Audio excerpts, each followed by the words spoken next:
kulanti wanaagsan daawadayaal dhammaantiin baa kuna soo dhawaada barnaamijkii codka jaaliyadda Canada oo idinkaga imanaya stuudiyadeeda magaalada Toronto ee dalkan Canada. Bismillaahi raxmaani raxiim. Anigoo magacayga la yiraahdo Xasan Sheekh Aadan Maxamed.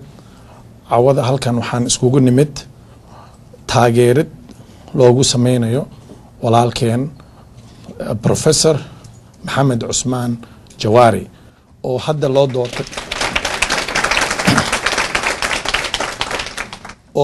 doortay ahna gudoomiyaha baarlamaanka ama sida wadankan loo yaqaano House of Speaker haddana waxaan wacayaa walaalkeen Xasan oo noo akhrin doono aayado quraan. أعوذ بالله من الشيطان الرجيم بسم الله الرحمن الرحيم إن للمتقين مفازا حدائق وأعنابا وكواعب أترابا وكأسا دهاقا لا يسمعون فيها لغوا ولا كذابا جزاء من ربك عطاء حسابا رب السماوات والأرض وما بينهما الرحمن لا يملكون منه خطابا يوم يقوم الروح والملائكة صفا لا يتكلمون إلا من أذن له الرحمن وقال صوابا ذلك اليوم الحق فمن شاء اتخذ إلى ربه مآبا إنا أنذرناكم عذابا قريبا يوم ينظر المرء ما قدمت يداه ويقول الكافر يا ليتني كنت ترابا صدق الله العظيم. haddana waxaan wacayaa oo maaragtay walaasheen maamadeen oo ahna one of the community activists oo wadankan Canada xareedo oona macnaha dadka isku soo dubirida barnaamijkan inaan ku soo dhaweeyo iyadoo oo ka hadlaysa arimaha hadda maaragtay jira iyo taageerida walaalkeen Maxamed Cusmaan Jawaari. Jawaari waliyo sida la socotaan Professor Jawaari waliyo waxa Professor والبردي أو سومالي أو نظيف أو لان أو ولي وها أو سومالي نمدي سجنتو لان أو دولك أوسلك شاقي أو متلوى إن دالديو تذكر إن شاء الله بهان إن دالدي كدغمي جواري إن دالدي دولك هذا النصيب شيء ولي وها أوسون دالدي ميل إر دولك سيت أول إراو South West of Somalia Soomaali nimadisna meelaha ku sheeni nadiifnimada meelaha ku sheeni dadkana jeelyin wali in jeelyin qof oo Soomaali oo sugun ah ruuxi Soomaaliyeedu jiritaankii Soomaaliya yaa ka dadaalo waay una la hadalni walna eray aan Soomaali in simanta galantay midig iyo bidixo dhulkaanu in nabad helna dantaan guuda ka jirta taas horta dib meel aan ku baxa barnaamijku Ilaahay ku sokow أنا شليدة مسوبنا ما نسوب يكرنا حديث إن كويفنا برنامج كم جرفنا برنامج كولك جرم هذا إلهي أسكله كويتان اسم ميلو كويتان وقتي إسحاق لي ذن غريال كان كبتان الموج كان كتبتان ميلو عفتيتان تاسوري الشيء جسها إني اسم أتين سومال نبدي نفترك سومال نظيف أتين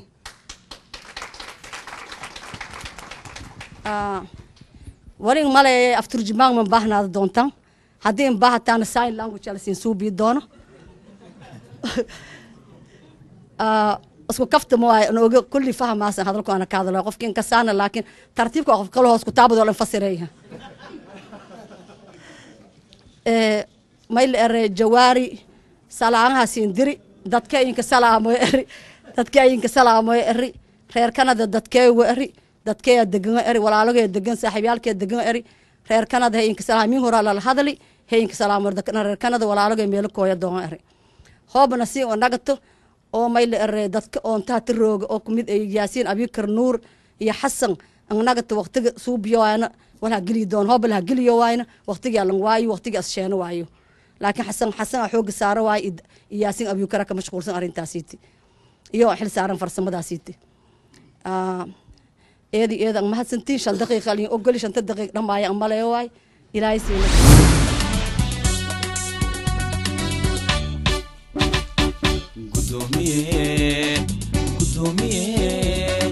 gudoomiye Jawaari oo aqoonyahan geesiyo mudan gaxalagu kalsooyo garwadeena baa tahay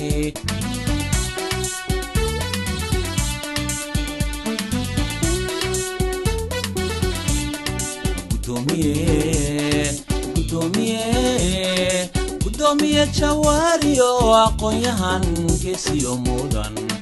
gaxalagu kalsooyo garwadeena baa tahay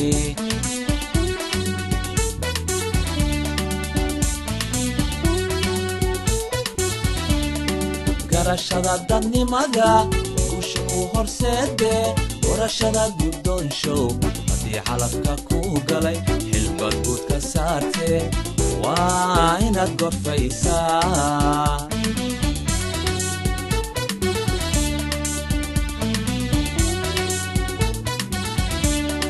garashada dadnimada guusha ku horseede warashada guddoonshow haddii xalafka ku galay xilbaad guud ka saarte waa inaad gorfaysaa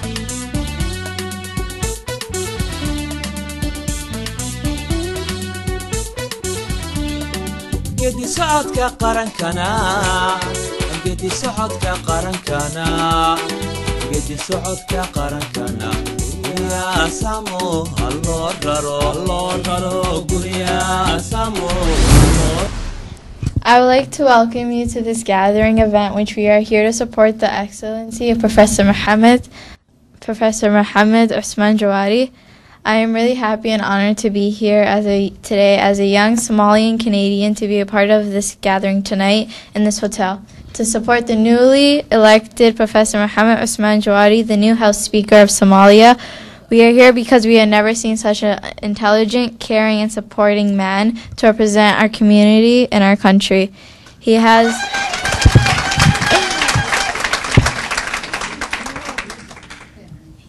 had a major involvement in the community and our country, and I would like to say we are overjoyed and very proud of his accomplishments in life, and inshallah more to come. Thank you. Thank you very much. And good night. haddii adiga lagu saaray kursigaa saraad yani waa meesha loo doortaan ka hadlaa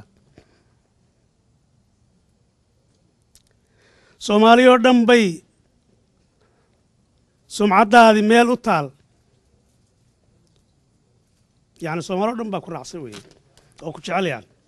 nanu ma aqaan laakiin sawirkiisa marka arkaa waxaan ninkana waa nin dhakhayara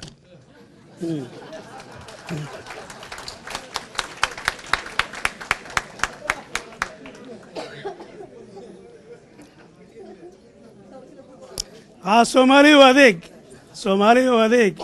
oo saaxiriyuu ku sirin baan idhi Soomaaliya waa adeeg oo saaxiriyuu ku sirin ina qor baan waxaan maad ku falaysa xogaa lacag dadeen maxad kan qabo taana waa uga digayaa moogta Soomaaliya waa adeeg oo saaxiriyuu ku sirin nabaddu way suushee ku saameel siday ahayd saameel kelmadda saameel la yidhaah waa Soomaali culus weeye waa bartilmaameed bay la mid tahay waa meelaad higs target aad ka dhiganaysa weeye marka sooyaalkii nabaddu way suushee okay Soomaaliya okay nabaddu way suushee ku saameel siday ahayd sooyaalka taariikhda Soomaaliyeed sumcad ugu dadaal ina sumcadeena waa baabaday already xaqsoor noqo oo nin walba si saamigu lahaa intaasaan kaga baxaanu السلام عليكم ورحمة الله وبركاته gabdhaheena sharafta badan quruxda badan dadaalka badan oo hadda meesha nala joogo wakiilkana ka ah dumarka Soomaaliyeed kulligood kuwa halka jooga iyo kuwa wadankiiba jiro waxa waaye waxaan idin haynaa anagu waxaan idin haynaa mahad weyn idin haynaa waxaad tihiin badbaadiyaasha ubadka waxaad tihiin badbaadiyaasha qaranka Soomaaliyeed waxaad tihiin badbaadiyaasha maatada Soomaaliyeed ilaahay haydin guuleeyo xagga dalkina hadda dhawaan ka yimid dalka qaybta ay ka qaadanayaan horumarinta dalka dumarkeenna Soomaaliyeed ay ka qaadanayaan waa mid aan la iloobi karin waa mid la'aantoodna waddanku maanta wuxuu ahaa lahaa wuu dumi lahaa marka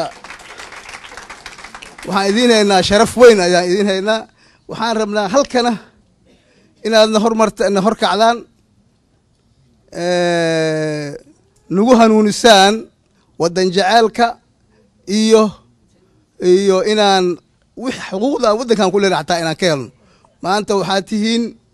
hormuudkii dalkaad tihiin hormuudkii ummaddaad tihiin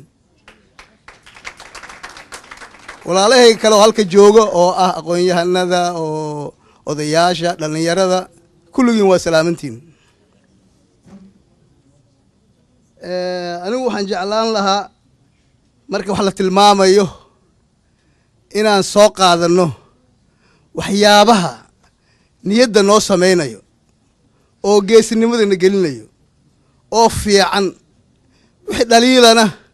aan dib u dhigno dhaliishu waana hakinaysaa dib bay noo dhigaysaa waana qalbi jabinaysaa laakiin markaan guulaha la gaaray iyo wanaagga aan ka hadalno yani niyaddaa noo samaanayso geesnimaan helaynaa waa qalbigeenu waa farxaya marka hadda soo qaata barlamaankii hore waxyaaba badanaa lagu xusiisan karaa xumaan badan waa jirtay wanaagna waa jiray barlamaankii hore waxaan ku xusiisan karna waxaa waaye marka yacni badda Soomaaliya soodinta baddeenna markii la rabay in la soo gaabiyo markii la rabay in la siiyo dadka la xalguuriyo waxay ahaayeen kuwa diiday ahaayeen intaas waa ku xusiisan karnaa wax fiican soo maahan dowladdii hadda dhacday madaxweynihii hadda dhacay waxyaabo badan aan ku xusiisan karnaa maxaa ah markii yacni oo la soo doorta iyaga ee xilka ay qaadeen waa garanaysay waddanka dhibaatada ka jirtay colaaddii ka jirtay dagaalkii ka jiray inaan guryaha la seexan karin kulli waa ogtihiin hadda anaa xamar ka imid baabuurtu waa isdaba socotaa rash awarka ma mari kartid dadku waa dareerayaa ganacsiga waa socdaa dalku waa kala socdaa intaas miyaan ku xusuusan weyne intaas wax fiican waaye oo niyadda noo hagaajinaya dhaliilo badan waa jiraan laakiin dib aa u dhiganno maanta yacni waxaan gaarnay inaan dastuur yeelano waxaan gaarnay inaan barlamaan yeelano maanta waa anaga iskugu nimid brofesor Jawaari oo brofesor Kenya Maxamed Cusmaan Jawaari oo nin la yaqaano brofesor weyn ah inuu maanta yahay gudoomiyihii barlamaankeena u yahay cid kasta waa ku farxi kartaa anigu ma aqaan runtii mana la shaqayn laakiin markaan taariikhdiisa baaray markaan internetka fiiriyey markaan dadka yaqaanay warsaday waxaa laygu sheegay inuu yahay nin karti badan nin waddanka jecel nin ummadda Soomaalida jecel waxna qaban karo waa ka rajaynaynaa waana taageeraynaa waa taageersannahay waana ku faraxsannahay waana ka rajaynaynaa waana ognahay inuu qaban karo waddanka Soomaalida inuu wuxuu qaban karo waa ognahay marka anigu yacni ma rabo khudbad dheer inaan meesha ka bixiyo dad badanaa joogo waxaan rabaa inaan xusiisano keliya aan xusiisano wanaagga bas wanaagga aan ka hadalno qalbiga aan isku samayno aan iscafinno kii xataa xumaan naga galay inta yartaa uu sameeyey aan ku xusiisano waa mahadsantiin bismillaahi raxmaani raxiim asalaamu calaykum kulligiin aniga madax kastoo la doorto waa taageeri jiray ilaa iyo cabdiqaasim New York aan tagay heer waxaan qoraal xataa waa ku taageeri jiray heer waxaan gaaray aniyo gabar xijaabata Allah u naxariisto iga weyneed in la dhaho war reer qoor weyna ma sheekhul kulli baa macnaha waa taageersanahay hoggaan fiican hoggaan daacad ah aqoon ku salaysan Professor Jawaarina maalintii leeyira waa la doorta maalintaas waa hurdu waay runtii isku qabiil ma nihin ma wada dhalan laakiin waxaan ku qiimeeyaa waa dadnimadiisa waxaan ogahay maanta baarlamaankii jiis ahaa inuu joogsaday baarlamaankii jiis ahaa waa joogsadoo Jawaariyaa fadhiya jarribaad dambe iyo jallaafo la isu dhigaana waa dhamaatay maasha Allah hadaladiisii ugu horeeyay waxaa ka mid ahaa kii musuqmaasuq wata ama qabiil wata ha ka tanaasulo. waa hadal aada loogu bogo. waxaa kaloo haddana yiri dastuurkii lagu murmay waa saxaynaa maanta uuna yiri ama shalay oo ka codsaday wasiir xoosh wasiirka dastuurka in loo soo gudbiyo baarlamaanka. marka waa u jeediin tallaabooyinka ugu horeeya oo ku dhawaaqay inay yihiin waxqabad nadiif ah oo soomaalinimo ah. waxaan aaminsanahay maanta iyo wixii ka dambeeyay jidkii toosanaa inaan haleelnay insha allahu tacaala. waxaan leeyahay Soomaaliweyn hambalyo. waxaan Jawaari waa naga wada dhexeeya laakiin haddana maanta walaalaheen Digil iyo Mirifle oo aan aad isugu xirannahay maanta ay ii matalayso aniga gaar ahaan Xareede Ibraahim Boolis. waxaan leeyahay farxadda waa u wada Soomaali waa u wada dhannahay. salaamu calaykum. kaga hadlayaa doorashada gudoomiyaha awoodda intaa leeg oo uu gaaray ee uu ku guuleystay baan ku faraxsanahay xilka maartay guudka uu saaray inuu hadii la hayirado uu guto. beedka labaadna wuxuu ka hadlayaa golaha xildhibaanadu warta xildhibaanadu maxaa la idin aasaasay horta maxaa tihiin maxay ujeedadiinu tahay waxa weeyaan xildhibaanadu waxa la idin aasaasay oo aad tihiin dee gobonnimo doon baad tihiin oo waxaad tahiin astaan qaran baad tihiin oo gobonnimo doon baad xambaarsan tihiin shaqadiinu waa inay idin dee gobonnimo dhalisaan oo raadisaan. ujeedada heestaasi waxa weeyaan ay ku biyo shubanaysaa geedi socodka qarankana guriga samaha loo raro. marka aniguna waxaan u jeedaa guriga sama waxaan u jeedaa meel fiican oo hadii la hayirado nabad iyo barwaaqo ka jirto. nimaa wuxuu igu yiri ma tiray geedi socodka nabadda oran maayo waxa loo rarayaa dawladda waa nabadii baa loo rarayaa oo yaal maxaa la rarayaa qarankii baa la rarayaa. marka geedi socodka qarankana waxa geedi socodka ku jira waa qarankii qaranka xagee loo rarayaa nabadda nabaddu tala rarayo maaha. geedi socodka qarankana guriga samaha loo raro barwaaqo ha loo raro guri nabdeed ha loo raro gendiga iyo qaniinka iyo dhibka. bismillahir rahmanir rahim wassalatu wassalamu ala sayyidina Muhammad nabiyil ummi wa ala alihi wa sahbihi wa sallim tasliman katira kabira. Maisinka salaameen salaanta islaamka assalaamu calaykum waraxmatullaahi wabarakaatuhu. oo kama intan iska koynay oo farax oo xaflad oo liinsuubiyoy Professor Jawaari yaa intan iska koynay farxadaas wiin iska koynay khudba wiin waxa ka talagalna laakiin farxadda daraadiya may go'aansada intii lamado kelmaana dadkan sheego. Jawaari taariikh ahaan meelahaas la korni asla dheelni maartay iska magaali hayni lan oo dabeecadis oo bulsho ah ummado dhan la dhaqamo kor waaye oo maartay oo dad aan dhibaano oo wadani ah shaqadiisna ka adag. marka hilkun wiin oo maartay liindhibi ilaahay maartay la garab galo hilwiinga liindhibi sida hadda usoo ka socdo masii daacado oo mas TV-ga oo kala fiirsanay wararka usoo jeedi oo sidii unana ka kasaani marka jidki toosanaya hadda roogsadii marka jidki toosanaya ku roogsadii maylana horan socay gadaal naqtay walaa qaladna sax maartay dhibaatadii barlamaanka ka jirtay oo muddada badan iska qabsaday iyo barlamaan afduubanay ya jiri marka dhibaatadaas may rajeena intii laga baha. tan dastuurkan maartay khubarada dastuurka ka jiray dadka oo maartay qoraya ka jiray aqoon wiin in leey maartay xawaalan ay walaa qalad ka jirana may rajeena intii isu ka saaro maartay lankaas waxa way dad Soomaaliyeed oo dhaxay oo qabiil la hayna waaye marka taas ilaahay ma hadiis way guul wiin Soomaaliyan hooyitay way maartay sidaas dartee hambal yaleena Jawaari maartay walaa taageereen oo siyaana walaa garab galaana إلهي قرب شلقر انتان السلام عليكم ورحمة الله. السلام عليكم ورحمة الله وبركاته. horta waxaan ku salaamaa xadiidkii oo rasuulka sala allahu calayhi wasalam maxamed professor maxamed cusmaan Jawaari yacni taageeraan u imid mayna muu imaanin cayaar marka inaan guto waayo wixii waajibkeygii oo waddanka igu leeyahay xadiidka oo rasuulka sala allahu alayh wasalam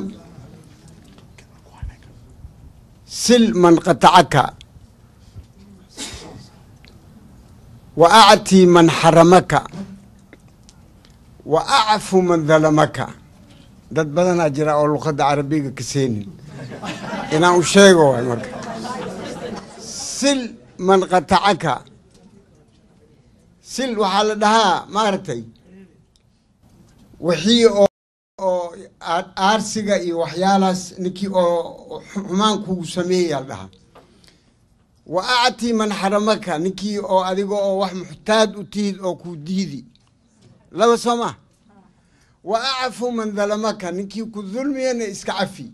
maxamed nuur jawaari hadalkaas aadas kulul yahay inaad ogaatidaa la rabaa xanaaq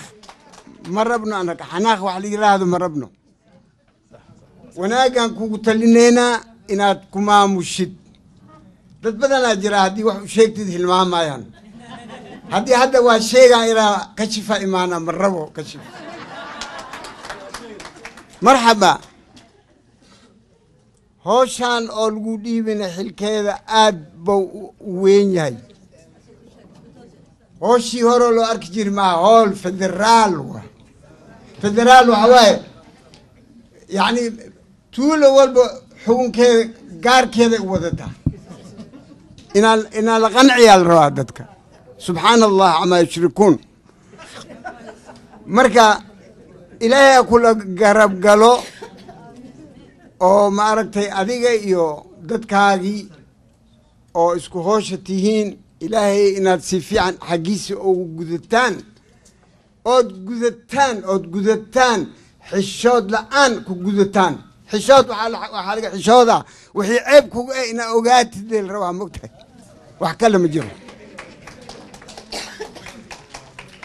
marka taageeradana waxa waaye wax kale ma aha inaad tahay nin oo ilaahay yacni waxaa siri walaa tansa nasiibaka min addunya waxsin kama axsana allaha ilayka walaa tansa ha ilaawin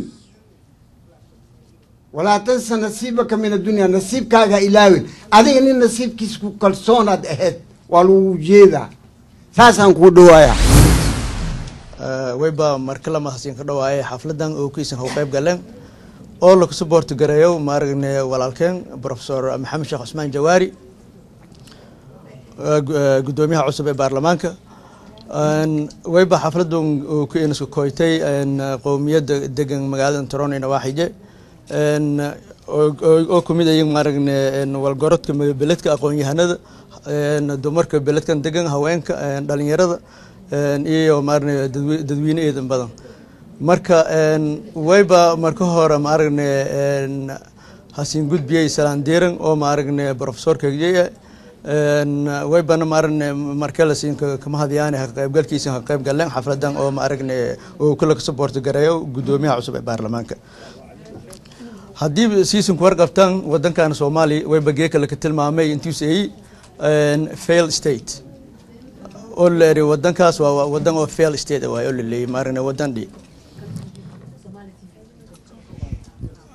okay oo leeyahay wadankii way batusaale anaga dahin wadame oo ma aragne oo dhiyan oo maarna adduunyada ku fail garoobeen oo leeyahay we are on the map as a maaragne country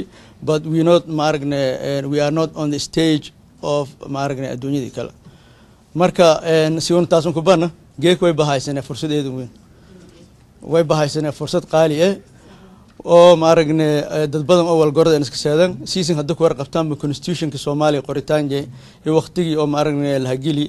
final hadda geek way baan isku koynay waqti oo maaragne dawladii la doorado walaalkeen maaragne professor maxamed sheekh Usmaan Jawaari oo maaragne experience an leh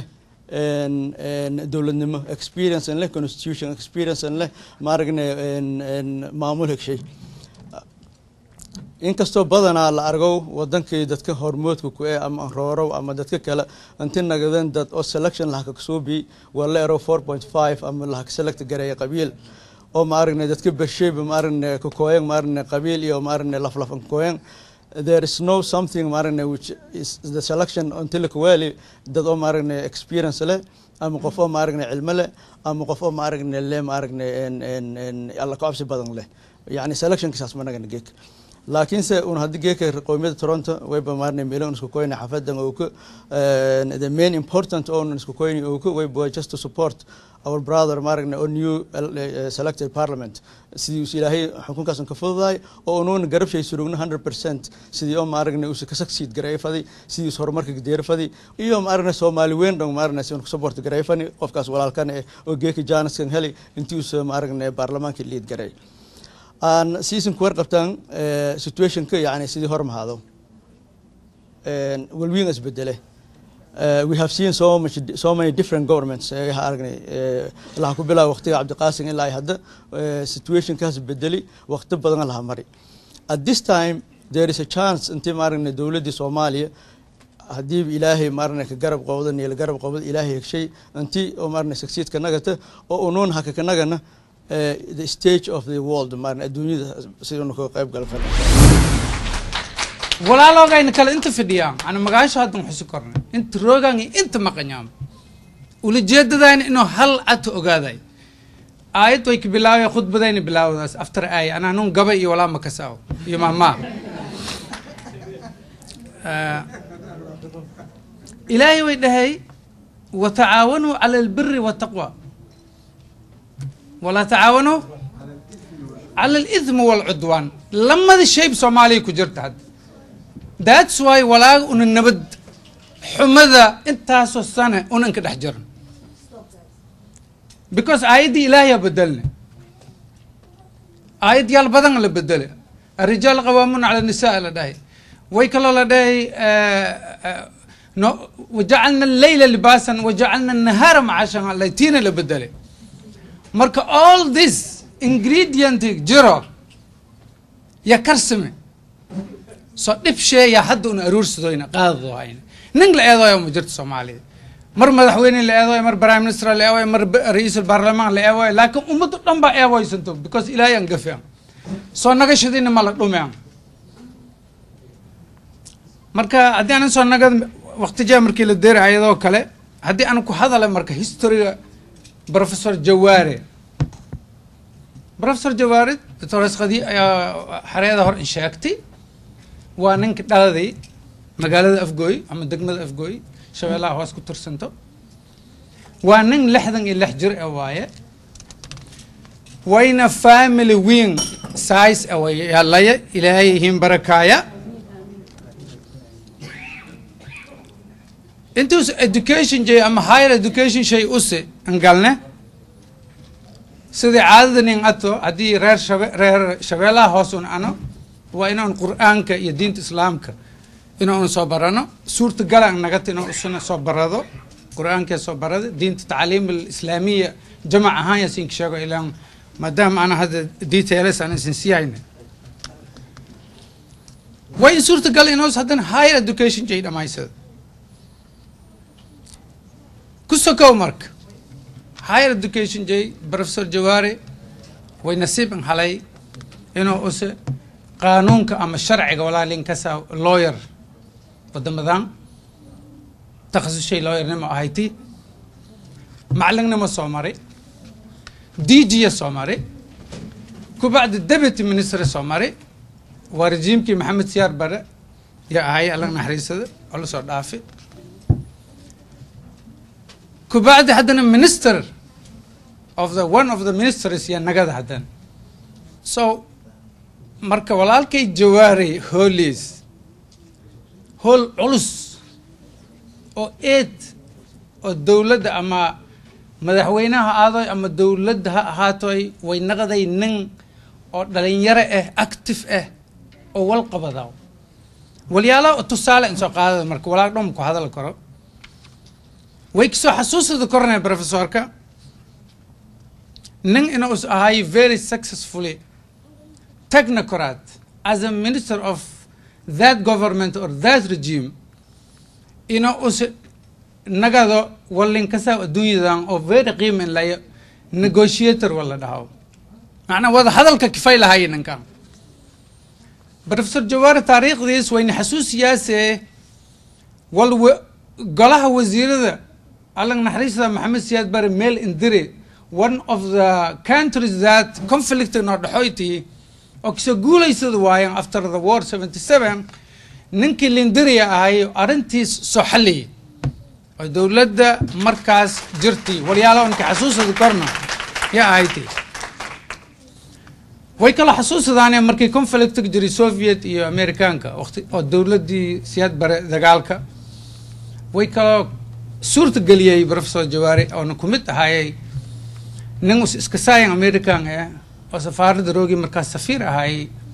انه اسراع بور هكا سادا يعني بور هكا everybody knows ميلي إكيال 4 days يسدقنايان وميل هنقولك عماي مرك ولديت لكل هاي وهاي إن دولة خلاف كجر لنسشان مرك ويالوغس أو يكمت هاي هو لو سوق قبل أنتو الدولة ده سياد برا كجري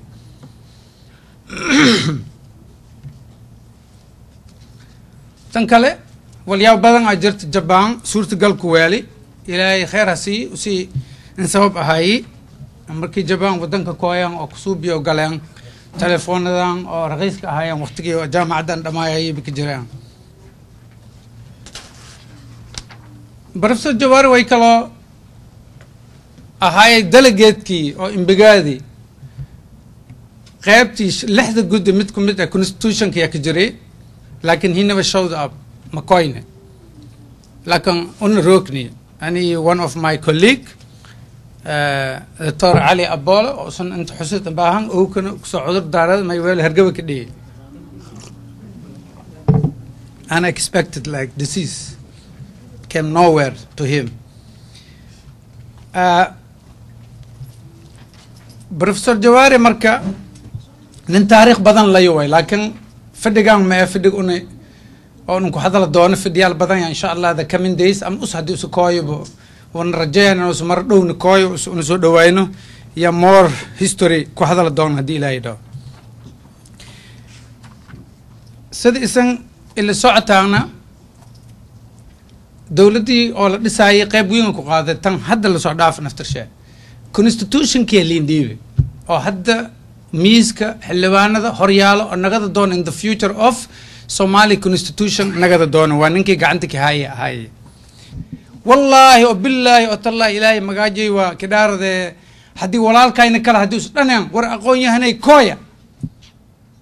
ورسدا والإنجر ما يسوي بيكرن قبيل والبا أقوي هنك حلك كجر حدي سوقلنا Somali جيج ويلين سوبيا ترين يبريجو لين سوبيا and this guy one of them والله dream alive before even 3-4 years ago هذا يعني I remember we sit his home we talk until 3 o'clock a.m. إنه أنكو هذا لنا قرش الصوماليات قرش أمود الكبربري يسوكو هذا لا ويلقى يمارك مركا ننكو أنكو هذا لا ننكاسوا سؤالين جوابتي ومالي إنه كقناع سنتان that's why ولاي أنه هذا ندور دانو أما أنه انتاجر إنه جواري تنكل هو نين hunger power ما جواري he's not hunger power هدي أس حكم مرورو راينام والبا هذا لايتي آية والله آية sure you إنه أسي هدي أس فهم واي إنه أس resignation ديواو مركن نين أويوا حكم إنجيلاين لكن دنت قليدي وأنا والفايلنا نسوبي ذيك اللي بروفيسور محمد عثمان جواري واليالوغي ونفيل داين هدعنا نغان أدي نغتي أدي ننك كلا نغان أدي نغتي so now مسؤولي دي أدي كفولة إلهي هكيل قرب قال سومالا دان دون أوك انت روكتو قبيل مكي كوين والله ويكي كوينا سومالي نما because سومالي فضويان كند مراي دوغان رير ايضا هنا مدسين it can be this hotel in Mogadishu or in Audegli wherever or in Maidawa or in Burakaw okay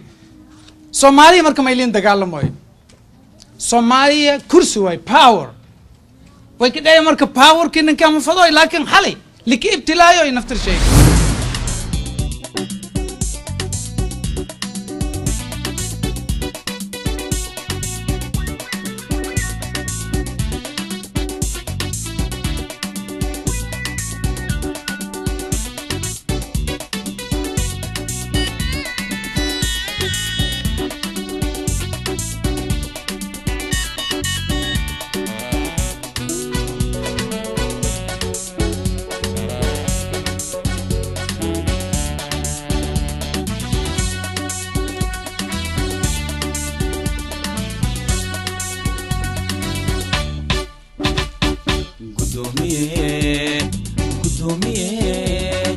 gudoomiye jawaariyo aqoon-yahan geesiyo mudan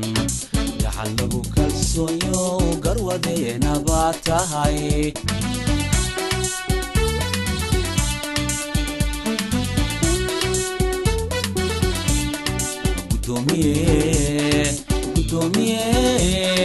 gudoomiye jawaariyo aqoon-yahan geesiyo mudan gacan lagu kalsoonyo garwadeena baa tahay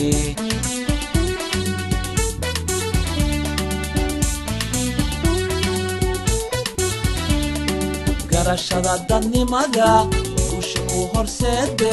doorashada guddoonshow haddii calafka ku galay xilbad guud ka saartee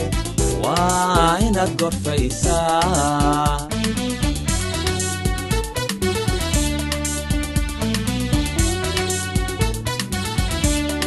garashada dadnimada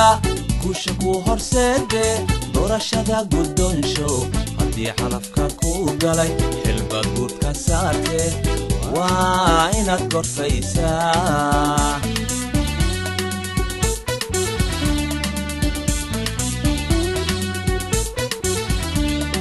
gedi socodka qarankana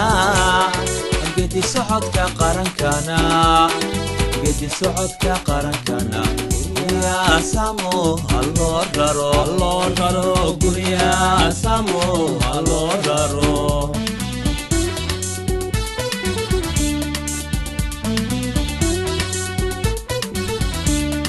gedi socodka qarankana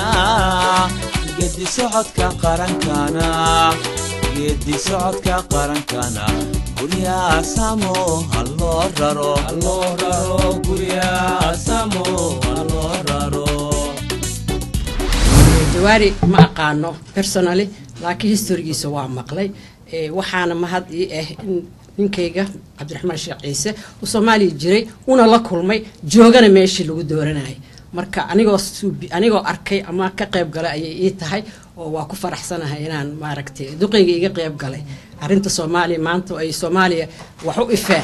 marka farxad weyn ay ii tahay inaan ka qayb galo jawaari qof kasta oo Soomaali ayaa faaninoo hayo ma aha wax oo maaragtay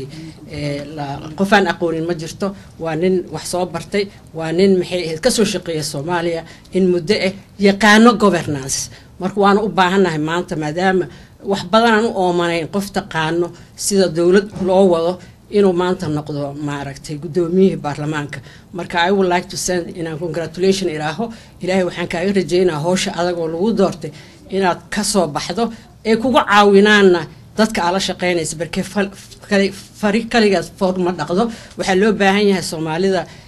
oo sida MP-yaasha la doortay inay la shaqeeyaan Soomaaliya waxa ka maqan aan aaminsanahay xitaa annaga haddaan Toronto joogno isla wada shaqeyn la'aan ayaa nahayso waxaad moodaa qof kasto inay maaragtay qofta kale la shaqeeynin marka haddii la isla shaqeeyno waxaan aaminsanahay inay wax fiican ka soo baxayaan aniga waxaan aaminsanahay muddo badan ka maqanahay Soomaaliya almost 42 years aan Soomaaliya ka maqanahay maxaa la dhahaa waa u oomanahay dawlad Soomaaliyeed waa u oomanahay in wadankayga u noqdo taqtaradaan ahay dalkan waa ka shaqeysan waa taqtarnimadii laakiin alxamdulillah waa shaqeystaa inta aan joogo wadankan laakiin waa jeclaan lahay Soomaaliya wax badan aan u ooyay aabo Soomaali ay dhalay ninkayga aabihii Soomaaliya ahay wuxuu ahaa dadka leegada guri Soomaalian ku soo koray marka wiligay qabiil kuma hadlin xitaa hadda ma jeclaysan in magac qabiil la sheego laakiin waxba kama qaba dawladda Soomaaliya lagu dhisay qabiil dawladda Soomaaliya ku socoto waxa lagu qaybsaday qabiil wax lagu qaybsaday laakiin annaga haddaan haweenka Soomaali qabiil ma qabno taasna waxay idin tusaysaa hadda waxa dhacay 30%-gana la yiri hala siiyo waa loo diiday marka waxyaalo badan aan u baahanahay la rabaa inaan waxaan rabaa fariin yar u gudbiyo professor Jawaari in arinta haweenka xoog loo saaro sidaad ogtihiin haweenka waa kuwa ugu dhiban waa kuwa dhibka ugu weyn soo gaara ayaga caruurta in muddo ahna taageeray hadday jiri lahayn haween Soomaali banaanka soo jira iyo kuwa gudaha ku jiraba waxaan u maleynaa Soomaali inay noolaan lahayn jiritaankeeda oo qalqiil gali lahayd waxa ay ku socoto waa haween Soomaali gabadha wax tirto gabadha inta ka shaqeyso midda sufiyada dhaqdo oo meel kasta joogto midda lacagteeda ka goyso oo dhahayso aniga ma gadanayo diracaan because hooyadaya u baahan haddayna jiri lahayn wiilasha waa ku yaryihiin wax diro laakiin gabdhaha wax diro marka taas in xoogga la saaro waaye gabdhaha waxba ma halaynayaan darajo doon ma ahan caawan inaan idinla qaybsado ayaan jeclaanaa gabay aan u tirsho Soomaaliya inkastoo munaasabadan aynan ahayn laakiin Soomaaliya waa u ooyay marka waxaan rabaa inuu Jawaari dhageysto ibkan na haysto haweenka Soomaaliyaana la hadlaayay laakiin Soomaaliya ayaan u hadlaayay marka arintaas inaan idinla qaybsaan rabaa marka waxaa jirto shan walxood oo loo baahan yahay Soomaaliya in la helo waa governance fiican wax badan ay Soomaaliya u oomaneed leadership waxaa loo baahan yahay equality in la wada sinaado waxay u baahan tahay justice cadaalad waxay u baahan tahay democracy in wax kasta consensus lagu suubiyo oo vote lagu baxsho qoftii heshay waxaa loo baahan yahay dhaqaalaha in la dhiso oo ummadda dhan wax cunto because baahiya u dhimanay annagoo dhulkeena fertile yahay oo wax kasta aan suubsan karno waxa ugu daran oo loo baahan yahay ee Soomaali u baahan tahay waa unity inaan united noqono qoqobadaana laga suubiyo oo gobolaysiga in laga baxo in Soomaali la mideeyo ay mid noqoto marka ani intaas ayaan maxay u sheegaya in laga shaqeeyo dadka MP-yaasha oo magaciisa oo isku yimideen labada arin oo raba sidoo kale inaan Dr. Jawaari Professor Jawaari aan u sheego women's issue in aad loo qadariyo waa 50% or 55% of the population markaad meel isaga tuurto waxba kuma soconayaan haweenka howl badan ay qaban karaan madaxweyne ma rabno diintaaba diidaa la yiri laakiin waa qaban karnaa wasiiraan noqon karnaa howl badan la qaban karnaa gabar soo ministraan noqon karnaa wax kasta noqon karnaa laakiin maxay ahayd ii sheeg ma fahamtay marka waxa waaye hadii 50% adduunka hadaad tuurto waxba kuma soo haraayo waxaan rabaa gabaygan yar oo Soomaali ugu ooyay inaa idin la qaybsado iga raali ahaada markaan shaqada u socdo ayaan ku qoraa magaciisa xitaa xaansho kuma aanan suubin geedkaygan ku qortaa waxaan iri Soomaaliya ku ooyay Soomaaliyan la hadlaa Soomaali lama hadlaay waa su'aale Soomaaliye maxaa galabsatay oo laga gooynayaa maxay bulugley bandiiradeeni kaaga biibiyeen way tagtay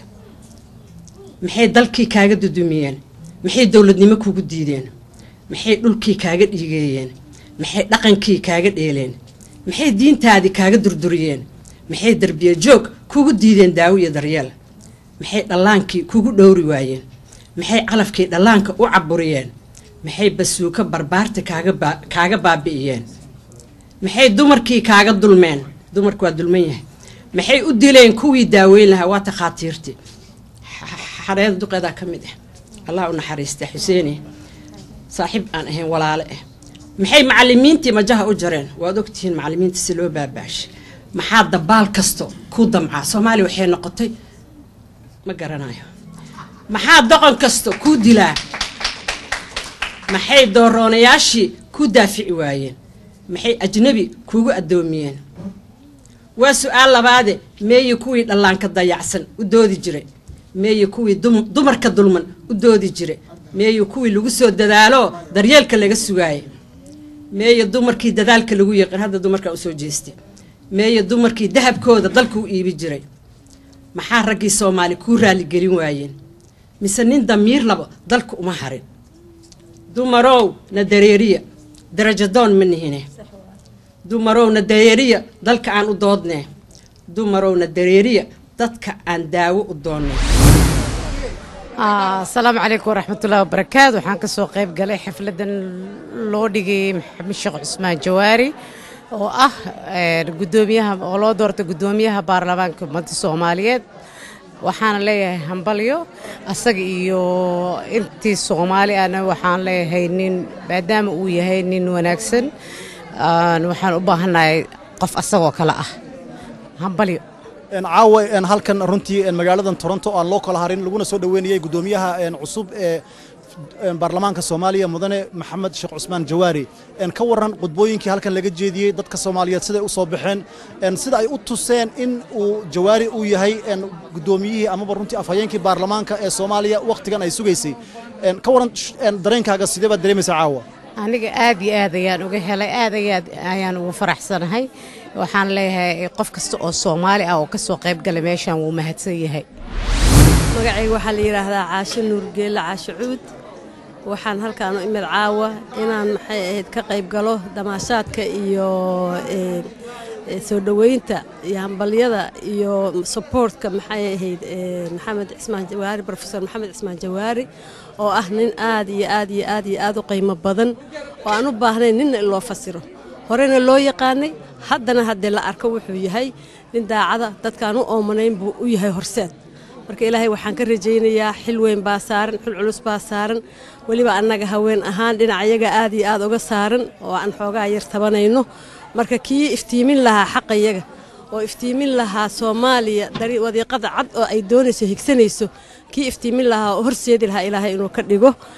aad iyo aad baan ugu faraxnay malayn karaysid sidaan ugu faraxnay gabdhaha jooga reer Toronto ah reer Canada oo dhan aad iyo aad bay ugu farxeen maxaa yeelay hididiilaana gashay in dalkayagiina uu degi doono dawlad wanaagsan aan heli doono isaguna uu hoygii ilaan siyaasadda weeye hoygii Soomaaliyeed weeye meesha maanta madaxda looga dhigay inuu noqon doono mid ka hanta oo dhidibada u aasa oo ayaan weliga dhidiba aan weligood liqliqan kii u aasa inuu noqdo ilaahay Esther Awa barnaamijkan lagu taageerayay Professor Jawaari bilowgiisii ilaa dhamaadkiisii ma aadan kicin adigoo runtii qof aad u mashquula oo ganacsi weyn magaaladan ku leh balse waqtigaaga u soo huray in aad caawa taageerto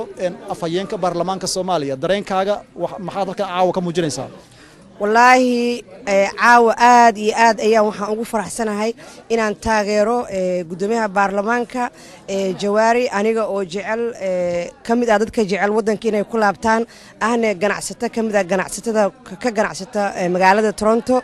آدي آد أيام فرح سنة هاي وقتي قالي أنا وحنا أسوقري إن أن كنت تاجروا جواري أن معناها بروفيسور جواري أن حكم كإلهي كل قرب قالوا أن معناها أن جانا الله نوكس حوجنا ما دام أنجلني كندا إن أنجلنا ودن كأني وأنا كفر حسن هاي وحنا كلها حلك إلهي كل قرب قالوا هبي ونا ظاهر البيتا رنتي هذا نك السعودة جناعسة الصومالية مقالة تورنتو آدي آد بانوجهم بلينا يا بروفيسور جواري قدوميها عصب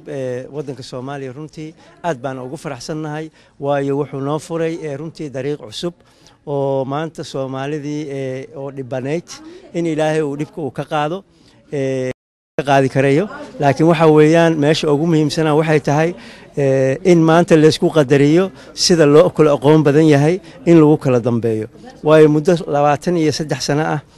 kala dambeyntii ayaa meeshii luntay taasoo runtii ay ahayd dadkii aqoon-yahanka ahaa inay dariiqii meesha booska ugu dambeeyay inay galaan oo dad aan maaragtay runtii aan u qalmin ay hormood ay u noqdaan marka alxamdulillah baan leenahay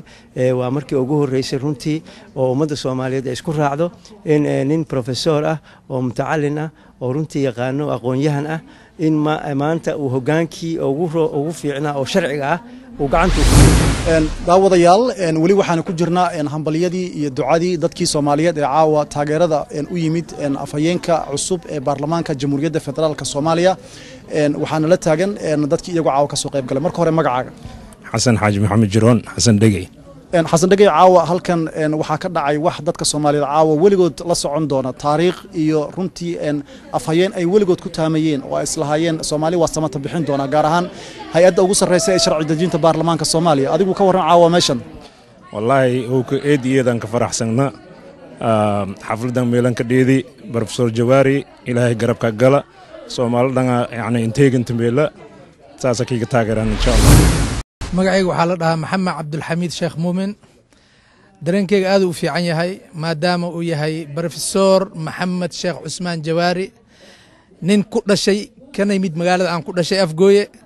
aan ka filayno wanaag xumaan kama filayni dhibaatada ka dhacday baarlamaankana Soomaali dhan waa og tahay dhibaatada taagan inuu xal u helo salaadiin iyo malaaqi aan jirin la magacaabo inuu xal u helo inuu badbaadiyo dhibaatooyinka ka jira Soomaali magaalada afgooy dhibaatada ka jira waa ka warqabaa maamul aan dadka raacsanayn laga magacaabay inuu xal u helo shabeelaha hoose gobolada dhexe bari bakool sanaag meel kastoo soomaali joogto inuu xal u helo waana ku mahadsan yahay ilaah garabkiisa daawadayaal caawa barnaamijkan halkan lagu qabtay dad aad u fara badan baa ka hadlay laakiin dadka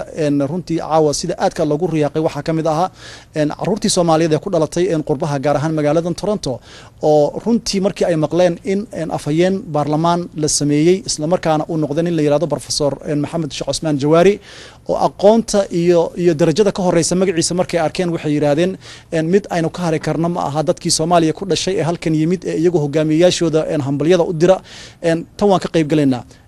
caawa halkan ka hadashay khudbadii halkan aad ka jeedisay ma soo diyaarisay mase marka halkan timid ayay kugu dhalatay I prepared it when I came here. Professor Jawaari intaadan halkan imanin biographigiisa taariikhdiisa waxyaabaha uu qabtay ma ka baartay internetka oo ma fiirisay qofka uu yahay No, I know him personally. He's my Wawa, and I have seen him a lot, and I had some information, some help from a guy here today with his speech too. I had a lot of help from a lot of people, so I had most people's input. Yaasiin daawadayaal waxaa kaloo isaguna nala jooga Yaasiin oo runtii kamid ah dadka caawa halkan yimid waliba waxa uu intii barnaamijka uu socday uu isku dayay in uu tabin toos ah halkan ka sameeyo oo dadku ay ka daawadaan internetka gaar ahaan bogog kamid ah bogogga Soomaalida oo ay si toos ah ugala socdeen ka waran caawa mashquul waxaad ku ahayd dadku runtii khudbay dhageysanayeen laakiin aad khudbadani inaad adigu qolkan ka saarto oo dhammaan dadka Soomaaliyeed meel ay degan tahay inay access u helaan oo ka daawadaan internetka والله horta waxay ahayd wal horta aad aan fayle markii aan fiiriyo dhinacyada website-yada Soomaalida hadda badan adduunkan ka jiraan waxay suubiyeena mayle oo si xiriir badan yaano dhaxooye communication badan oo dhaxooye marka waxay aan warsadeen in aan soo tabiyo si live aan ka suubiyo taasi aan ka dadaalay wana aan suubi ilaahina ila garab gali in dadka dhan oo mayle si dhahan wal fayle suubisi oo toos iyo aan fiirsadayaan ilaa Ingiriiska ilaa Itaaliya ilaa iyo Mareykanka dad badan oo soo weereen waxay sheegeen in ay live aan fiirsadaan barnaamijka marka doorashadan Jawaari adigu qof ahaan afhayeenka baarlamaanka fariin gaar ah ama dardaaran gaar ah oo aad caawo fursadan uga faa'iideysanayso afhayeenka aad halkan u marinayso ma jirtaa horta haddii aan damco inaan afhayeenka aan fursad halkan uga faa'iideysto aan fariin u faro waxaan jeclaan lahaa in mataqaana horta waa nin aad u wanaagsan oo bulshada weynta Soomaaliyeed aad ay u soo dhaweeyeen ama Soomaali weyn ay mataqaana ay aad ugu faraxsan yihiin inuu noo noqdo mataqaana ninkii hogaamiyaha hogaamin lahaa dardaaran kaliya aan siin lahaa waxay noqonaysaa maadaama asagu yahay qof oo kaliya baarlamaanka dadka ku jira mataqaana hadda ay u badan dad badan aqoon leh in laga yareeyo dadka mataqaana mutacalimiinta aan ahayn ama mataqaana mar walba ku dadaalo sidii mataqaana u burburin lahaayeen danaha Soomaaliya waxaan jeclaan lahaa inuu mar walba uu ka shaqeeyo sidii uu ku midayn lahaa Soomaalida meel walba ay joogaan dalka gudihiisa iyo dibadiisa iyo dadka mataqaana baarlamaanka ku jira mataqaana inay meel ka soo wada jeestaan si Soomaaliya u hesho dowladnimo sax ah oo ummadda dhan mataqaana meel walba ay joogaan ay ku nimceystaan waxa aniga aan soo jeedinay kale inay kuligood meel walba ay joogaan inay wada shaqeeyaan oo si fiican ay wada shaqeeyaan ma dhahayo Jawaari mataqaana baarlamaanka dib haween ku sameeyay dadku ku jiraan ka saar ma dhahayo laakiin waxaan leeyahay kaliya qofkeen wax bartay qofkan wax barin inay meel isugu yimaadaan ay ka wada shaqeeyaan danaha Soomaaliya daawadayaal waxaan la jooga Xasan oo runtii caawa ahaa xiriiriyihii barnaamijka ka waran adigu markii kugu horeysay oo barnaamij aad xiriirisay mise dhowr mar baad xiriirisay may waa caawada habeenkii ugu horeeyay waayo oo xiriiriyo nin walaalkii Yusuf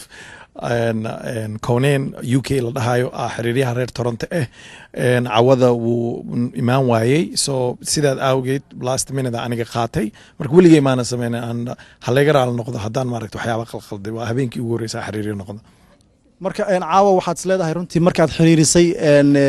meeshii aad joogtay aad isfilaysay dadku waa runtii hadalladaada iyo xoogaa khalkhalka yar inuu ku galay iyo xoogaa pressure badan waa ku haystay laakiin caawa waa guulaysatay horta waxa waaye moogtahay waxaan barasha u baahan tahay habeenkii ugu horeysay waaye I hope qaladkayna inaan loo xisaabinin dadka sida adigoo kale ama UK oo kale ama inaan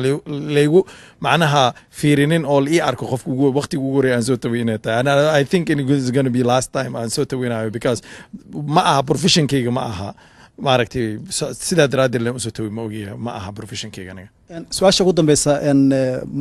waqtigii bishii barakeysneed ee rabadaanka bahda telefishinka qaranka Soomaaliya magaalada Toronto dadku waxaan weydiinaynay inaan fursad u siino oo ay rabadaan kariim ummadda Soomaaliyeed ku yiraahdaan marka dad badan baanu dhex galnay qof walba waxaan niri dialogue ama lahjada asaga uu jecel yahay oo uu ku kalsoon yahay inuu ku hadlo in xaq buu u leeyahay dadku inta badan way ka xishoodaan lahjadooda marka maxaad u malaynaysaa inay ka keenayso qofka lahjada uu ku hadlo inuu ka xishoodo maadaama ay tahay lahjadaha waddanka ka jira horta markaa waddanka ka soo baxnay sida anigoo kale anigoo yara waddankan imaaday waddankana wax ku bartay waxa la dhahay waxaa jiro identity crisis aan ugu dhacay luqadda sideedaba iyo dadnimada iyo wixii dhan waa dhuminay waxaan raadinay wax kaloo anaga aan garanaynin markii aad tagnay wixii kalena waxaan la dhahay waxaan ma tihiin oo gadaalna u noqotaan waay marka luqadda xataa waxaa arkaysaa markuu aan dhahno 3 eray oo af Soomaali ama haddaad maxaa tiri ku dhahda maamay ku dhahdid kan afraad English inuu ka dafayo waxaana keenaysa waxa waaye luqadeena anaga lama qorin iskuulka laguma dhigin ilaa hadda laguma dhigin soo wadankii baa iska baabaasan dadna haddii wadankoodu baabaasan yahay dhaqankii iyo diintii iyo wax walbana way baaba'aan marka I don't think inay ka tahay inaysan rabin laakiin waxaa jirto limited sourceska anaga aan haysano aad buu u gaaban yahay aragtideena aad u gaaban tahay markay noqoto even luqadeena aniga hadda haddii aan wax ku qoro af Soomaali iyo wax haddaan ku qoro English weligay allahi af Soomaali ma liigu taran gareynin haddii laakiin English aan ku qoro wax kale oo different aan qoraa marka waxa waaye I think in lagugu taran gareey ama lagugu baro ama lagugu barbaariyo waxaas inaad ku qortid marka waxaan u maleynayaa inay tahay limited dad waa jira oo maaragtay dhaqankooda ka tagay dhaqan kala galaayo oo self confidence aanan qabin laakiin dad saas u badan ma mar kale daawadayaasha qiimaha iyo qadarinta mudan lahow ee naga daawanaya telefishinka qaranka Soomaaliya ee xaruntiisa magaalada Toronto caawa halkan waxaa lagu soo gabagabeeyay barnaamij duco iyo taageero lagu sameeyay afhayeenka cusub ee baarlamaanka Jamhuuriyadda Federaalka Soomaaliya Professor Maxamed Sheekh Cusmaan Jawaari xafladani ma ahayn mid si fudud ku timid balse waxaa dhexda u xirtay oo runtii ay ka soo go'day in dadka Soomaaliyeed degan magaalada Toronto ay meel isugu yimaadaan ayna soo bandhigaan shucuurkooda iyo sida ay u doonayeen in ay heleen afhayeenkii ay doonayeen ee baarlamaanka Soomaaliya Professor Maxamed Sheekh Cusmaan Jawaari waxa barnaamijkan guddiga qabanqaabada hogaaminayay Xareeda Ibrahim Boolis ayaa nasiin doonta barnaamijkani sida uu ugu dhashay sida ay filayeen ee barnaamijka uu ku dhamaaday iyo dadkii barnaamijka soo qabanqaabiyay haddii halkani ay magacyadooda ka sheegi karayso Assalaamu calaykum waraxmatullaahi wabarakaatu aad u mahadsantahay Somali National TV sida joogtada horta aad Soomaalida u taageersaan barnaamijyada dawladda lagu taageerayna aad noo gacan qabataan oo nala joogtaan intaas markaan dhaafsiyo barnaamij wuxuu ahaa oo si fudud laguma sameeyay sababtoo ah waxa waaye last minute ayaan orod kala galnay markaan ogaanay gudoomiyihii baarlamaanka uu yahay Jawaari ayaan waxaan bilownay abaabul anoo shaqeynaa weliba subaxina shaqo aada ayaan damiinta ah suun aan shaqada ka soo baxo xalay ugu dambeysay waxaan seexinay xaafadda aan kala aadnay anigii groupkan 3 o'clock aan kala xiroonay maxaa la hotelka dhibaato noqdo long weekend ku soo aaday magaalada xaflado badan ka jiraan so was not easy in magaaladan la sameeyo mobilization dadkii la waco flyer la sameeyo TV yaashii la waco in the meantime madama ay niyada aan ku sameeynay aan ku taageerayna Professor Maxamed Sheekh Cusmaan Jawaari oo aan ognahay inuu yahay qof Soomaali dhab ah oo wax u qaban doono wadankaasita way naga go'oneed waan the first time ay dhacdo in gudoomiye baarlamaan ah aan u sameeyno xaflad sababtoo ah waxa waa ognahay qof aan ku kalsoonahay oo annaga as a jaalid ahaan ma tali karo Soomaalina ma tali karo waa Maxamed Sheekh Cusmaan Jawaari so waxa waaye oo jaalidii Soomaaliyeedna muddadii gaabneed aan ugu sheegnay in arintaas ay jirto waxa way si fiican ay ga soo qabalay wayna imaadeen wayna support gareyn ayagoo support gareynay TFG Somali Federal Government taas waxa ka marka anaga teamku waxaan kamid ah I am the one authority oo maskaxda ka imaatay laakiin teamkii waxa way qadra gaballe qadar Sheekh Axmed gaballe oo ayadana habeen iyo maalin saas ii dul taagneed businesskeeda xirtay oo habeen iyo maalin waxay dhaaday Xareeda waxaan waa qabanaynaa waan encouragement badan na siisay Yaasiin Abikar aan ogahay 2 days oo shaqo aadin because of this case Dr. Xasan asii wuxuu ka imaaday Xasan Sheekh Aada Xasan Qataato ana ka dhaxna inta waxa way wuxuu ka soo tagay shaqadiisa waxa way wuxuu ka shaqeeyaa Minister of Justice oo u shaqeeyaa tuulo ka shaqeeya oo ka soo tagay shaqadiisa wuxuu dhahay ilaa arintan ka dhamaan shaqada ma wadaayo dhahay wuu soo joojiyay so teamkaasi dhan oo iyo wiil nin oo aad noogu dheero abgaan oo professor lecture oo asigana 24 hours ku diyaariyay heeska oo Professor Jawaari lagu taageerayo xalayna 3 o'clock sidaas camal nagala xirooday oo seexday asigana saakan hadana 7 o'clock soo kacay asiga waxaan isku lifaaqnay asiga iyo qatro inay isdaba socdaan heeskaas meel ku soo ogaadaan waxa waaye waxa kale jiro abwaankii oo asigana 24 hours gudaheeda wax ka yar 8 hour ku xafiday heeska oo saaray maxalla aniga waxa la saaray laxamka la saaray oo haddana heesay marka a lot of people oo biiniya ay ku sameeyeen waxaanayto waxaa waaye annaga lacag kuma aanan qaadanin anaga TFG da lacag nooguma soo dirin annaga waxaa waaye xilqaam oo Soomaalinimo nagu jirto aan leenahay wadankaas ba lugiisa ku istaago ha helo dawlad caadil ah ha helo gudoomiye barlamaan oo loobi galayna u galay Soomaalinimo shaqada u qabanay ayaan danteen caruurteen naga soo tagnaa shaqada u wadnay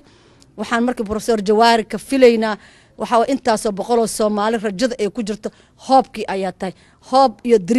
dreamna waxa last tinka bini'aadamka la dhinto hoobna waxa waaye qofka bini'aadamka doona hoob lahayn vision ma laha hoobkeena ayaa tahay Soomaaliya ha noolaato Soomaaliya guul iyo barwaaqo iyo baraare ki gaarsiyo hore u socodsiyo oo Soomaalinimada ay ku dheertay Allah ka dhigo daawadayaal sida aad halkan ka arkaysaan telefishinka qaranka Soomaaliya waxa halkan lagu soo dhaweynayaa gudoomiyaha cusub ee baarlamaanka Soomaaliya Maxamed Sheekh Cusmaan Jawaari oo ay ka soo qayb galeen dad aad u fara badan sida aad ka arkaysaan dadkan Soomaaliyeed waxa ay diyaar u yihiin goor walba nin walba oo mas'uul ah oo la doorto in ay taageeraan sida daraaddeedna waxaad arkaysaan gudoomiyaha baarlamaanka Soomaaliya Maxamed Sheekh Cusmaan Jawaari oo ay leeyihiin waxaan Ilaahay kaaga baryaynaa in xilkan uu ku fududeeyo waxaana meeshan jooga dad aad u fara badan oo Soomaaliyeed Muxuudiin Jaamac telefishinka qaranka Soomaaliya Toronto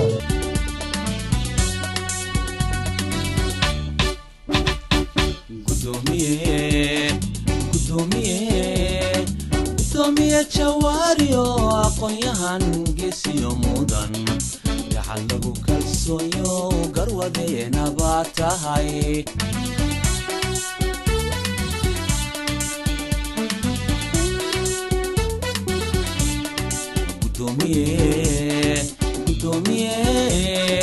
gudoomiye Jawaari oo aqoonyahan geesiyo mudan gacan lagu kalsooyo garwadeena baa tahay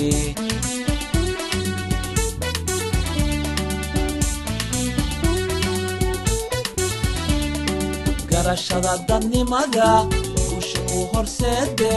warashada guddoonshow haddii xalafka ku galay xilbad guud ka saartee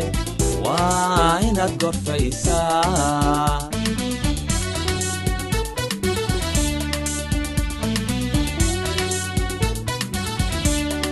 garashada dadnimada kusha ku horseede doorashada guddoonshow haddii xalafka ku galay xilbad guud ka saartee waa inaad gorfaysaa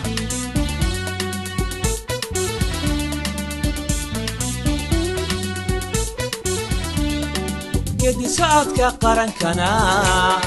gedi socodka qarankana gedi socodka qarankana guryaa samo halloo raro guryaa samo halloo